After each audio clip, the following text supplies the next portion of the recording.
I want to start with a very broad question, something that's making headlines every day, something that's on all our minds, and that's Trump and tariffs. As a manufacturing powerhouse that has global presence, you're there in the U.S., in the Europe, you have plants there. How are you viewing this? I mean, every day there is so much of uncertainty to wake up to. So, first of all, how's your blood pressure No, my these blood pressure is days? absolutely fine. Yeah. Okay. So, I'll tell you honestly,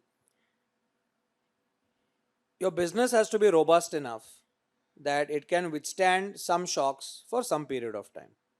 And then you have to adjust to take into account whatever changes are there in the environment. That being said, I think the dust is yet to settle on the whole tariff matter. Um, we have never seen in the last 30 to 40 years after globalization started this pullback on globalization and whole nationalistic walls coming up at this scale and this pace.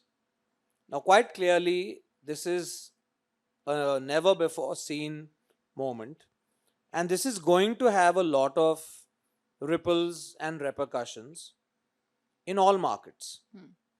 So, I think we need to stay the course and see what happens. Notwithstanding that, clearly things are not going to remain the same.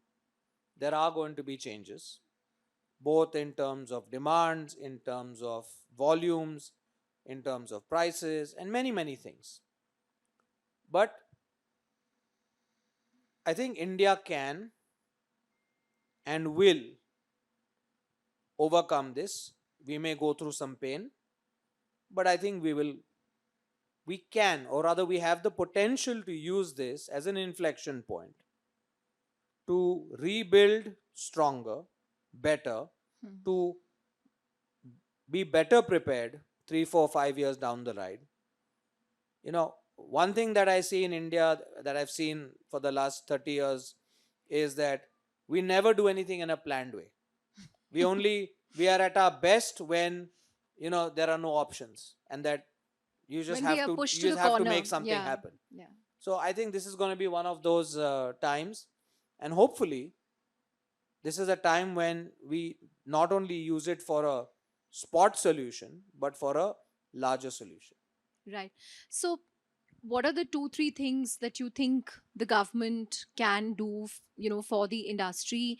What are the two, three things that Bharat Forge is going to do as you navigate this uncertain phase in the coming months? The government has to do only one thing, that is build Bharat and India. We have an acute shortage of every kind of infrastructure in this country. In the cities, we don't have roads, we don't have proper drinking water, we don't have proper sewage treatment, and 100 other things. In the villages, we don't have roads, we don't have power, we don't have hospitals, schools, any kind of facilities. Use this period when there is a lack of global demand, when I believe prices will be low of commodities, of interest rates, etc., to build infrastructure in our country. Build your infrastructure so that you create assets, you create employment, and you create a multiplier effect.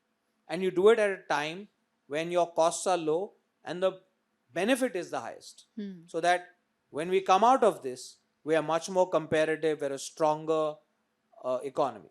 Right. And from a Bharat Forge perspective, Amit, what does this From a mean? Bharat Forge perspective, we are going to do many things.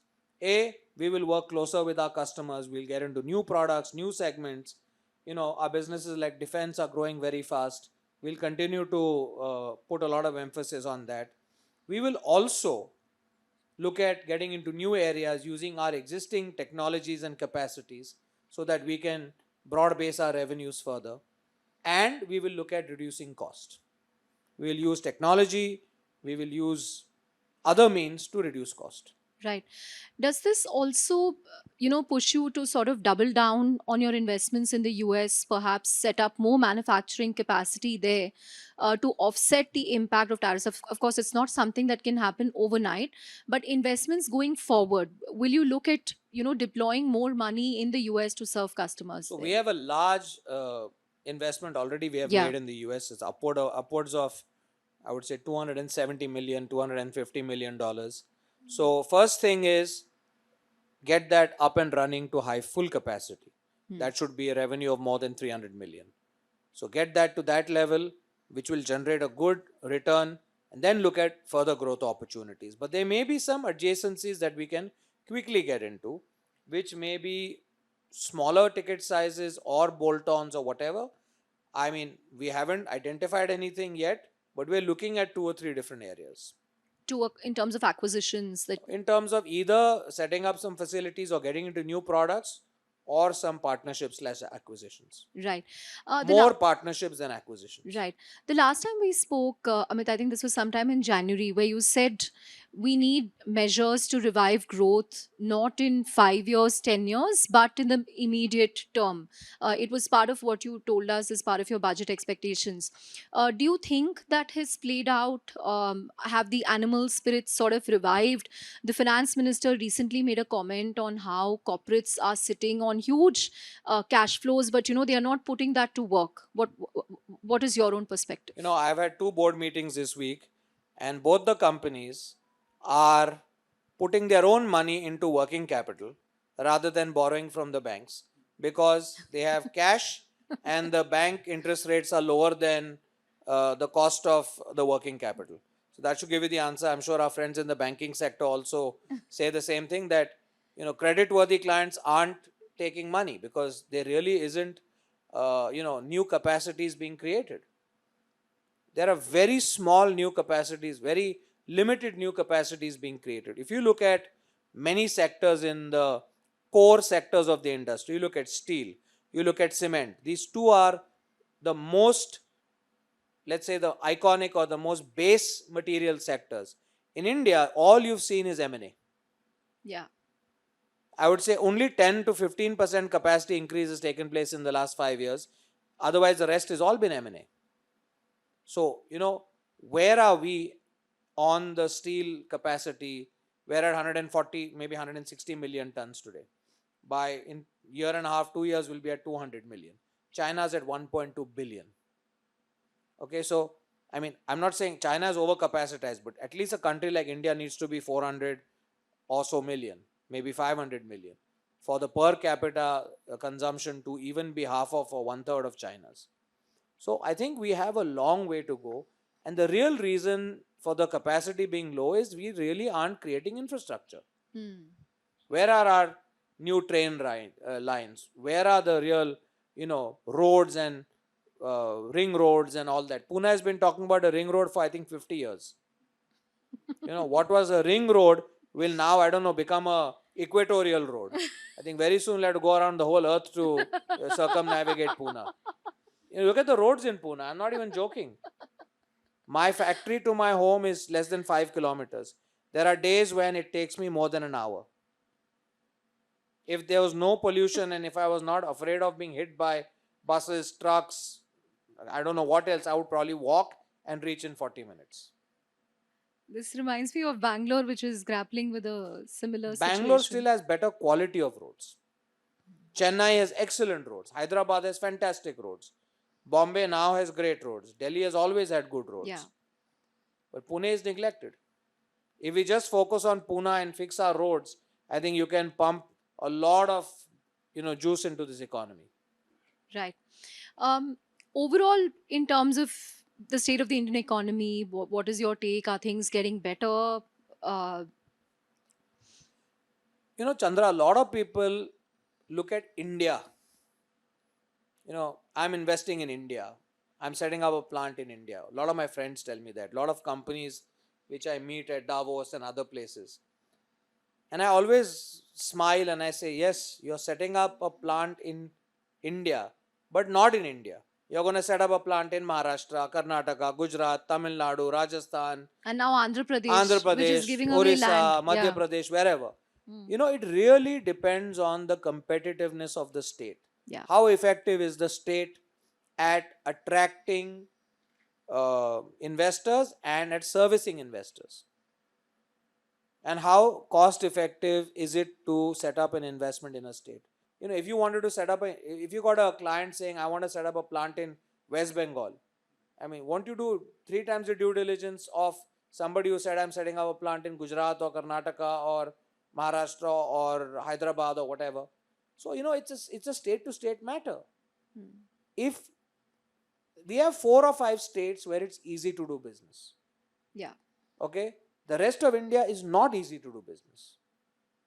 And even in those 4 or 5 states, the kind of industries that really China plus one wants are like chemical industries. Okay? Hardcore chemical, almost like creating an Indian BASF. You can't find a industrial park to set up a big 1,000, 1,500, 2,000 acre plant. Because we have environmental norms called red zones, and you have to have something called a PCPIR to set up a plant like that. PCPIR is petrochemical and petroleum industries. So chemical is all comes under that. So where is the infrastructure being created? One of the biggest problems that I find in India is everybody wants to set up plants in Pune, Bangalore, Hyderabad, Delhi, Chennai. Chennai. I'll give an example of Pune. Today only I explained this to a couple of people in my company. If I'm setting up a new factory in Pune, let's say I'm setting up a plant to make electric motors, right? It's going to be either in Ranjangaon or Chakan. Most of the people who will come to work will be living 30, 40 kilometers away. They'll be transported there. The shop floor workers will be coming from rural Maharashtra or from Karnataka or some other state. So they'll be staying here as either paying guests or as on rental. They'll be paying minimum 7 to 10,000 rupees a person on a sharing basis. Okay, then I'm paying plus they will be spending 2 hours a day minimum transportation, getting bus to and from work. So 1 hour there, 1 hour back. If it's Ranjangaon, it could be 2 hours each way. So you're spending 10,000 rupees on rental. The company is spending 5 to 6,000 rupees transporting you back and forth. Plus, I have to pay you minimum of 50, 60,000 rupees a month salary so that you can live and send something back home. So my total cost to company comes to almost 65, 70,000. Okay, including all the benefits, etc. Where the guy gets in hand maybe 50,000, out of which after spending money, he has maybe 15,000 left to send home. The same, so my cost to company is high, quality of life is poor, the city is getting overcrowded, and nobody's happy. Same thing if we set up a plant 200, 300 kilometers away from here, where the government builds a big industrial town, 20,000 acres of industry, 10,000 acres of social infrastructure, which means you invite the Apollos of the world to build hospitals, the DPSs to build schools, build social infrastructure, build whatever is needed, give housing plots, invite the companies to provide housing, etc. And you build an industrial park. And you build a park where you have a virtuous cycle of companies. Not one guy making toys and the other guy making, something diametrically opposed. You have a whole value chain in place, like what China has done. Then your overall cost of manufacturing comes down because every step of the value chain is there in that area. The same ecosystem. Your working capital dramatically reduces. Your working capital reduces by 50 to 60%. Your return on capital employed goes up by 15%. These are studies that we have seen. And your overall time to launch products and develop new products becomes half. You become unbeatable. This is what we don't understand. And to do this, you have to have a cross-functional thinking of industries, ministry, education, power, water, rail, ports, whatever else infrastructure that needs to be provided. All needs to be developed as a master plan and put in place. You develop 10 such towns in India, you will be able to attract a few hundred billion of investments. I think some parts of it, Tamil Nadu is trying to do with Foxconn investing there in Hosur and Sri That's Perumbudur. not happening by design, it's happening by default. Hmm. Nowhere is it happened by design. So, where do you think the intent is missing? Because Make in India has been a very flagship pet project of the. Nobody is gone into micro detail. I'll tell you examples of, I know people who have taken this to its most logical conclusion. I have two friends who have gotten into furniture making. Hmm. Okay, one guy was working in ICICI Bank and another guy was working in Lazard. Both of them have a great interest in artisanship and all that stuff. They've set up a huge factory in Rajasthan to make furniture with state of the art equipment. And they said, why Rajasthan? Because the whole karigari Yeah. is there. So they've taken the same employees who would have normally worked for a carpentry contractor, and they're paying them a good 4-5 lakh rupees a year, giving them medical benefits, housing, everything, and they're just turning out like hotels and hotels worth of furniture a year. So unbelievable. They're doing now about 800 crore turnover, Wow. and this is in their 6th or 7th year. And now they're outfitting cruise ships, they're exporting stuff. So I'm telling you that individuals can do so much. Imagine if the whole government and the created an ecosystem to do this, how beneficial it could be. Now this is what is missing. Hmm. Got it. Got it. Amit, moving away from government and intent to policy to your own plans for the next year, what can we look forward to? Defense, of course, has been a big bet for you. And I think previously you also spoke about getting into semiconductors. Tell us about what we can expect from Bharat Forge going forward. So we are incubating several new businesses. One is electronics business. We see high tech and electronics very allied to our defense business, since we've created a lot of capability there and there are a lot of electronics in that. This is an area that we're developing and we're already supplying to hardware manufacturers. We're supplying both components and we're supplying assembly equipment.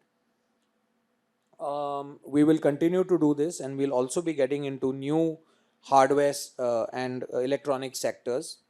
We have a EMS business, which is electronics manufacturing services, where we do PCBs and stuff, because that we need in-house as well, but we're doing that for others as well.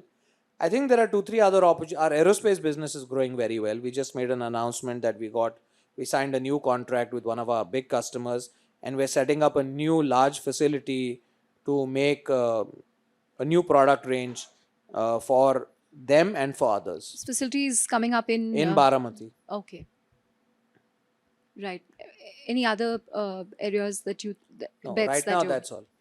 And I can't not but ask you about AI and automation and how are you leveraging that in the manufacturing industry So and we've your been role? using digital technology in manufacturing now for a good 6-7 years.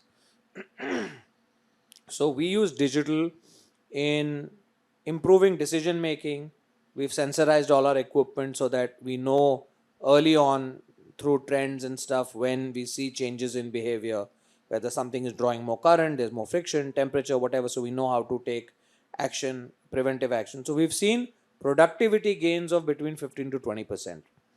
Now the next step of digital is going to be, how can we take the man out of the loop? Our plants are automated, but conventional thinking is, even if you have an automated line, you need 1 or 2 people on the line. I don't know why, because they really have no role to play. In fact, you can only impede the process. But So now that we're moving is towards, can we establish 1, 2, 3 lights out factories? So by 2028, we want to have a full lights out factory. so no human intervention Absolutely none. So full entire manufacturing process without people. Yes, you will have a lot of people in design, engineering, automation, controls, but they'll be sitting somewhere else. Wow. Not on the shop floor. So we are developing that. And we are also at the same time using a lot of computational mathematics, AI in automating the design process, speeding up the design process. So these are multiple areas where we're using AI. Right. But We're even using AI in finding which people are best suited for doing what, based on the productivity that they are able to deliver on different lines, on different functions. this lights out factory, what's it going to mean for employment? Because you're such a big job creator also. No, it's not going to mean anything, because employment will not go down. You will need people to do, dye changes and things like that. Today, look, our factories, these kind of lines have one or two people per line. So it's not going to mean that much less people. In fact, what it's going to mean is a lot more investment and a lot more output.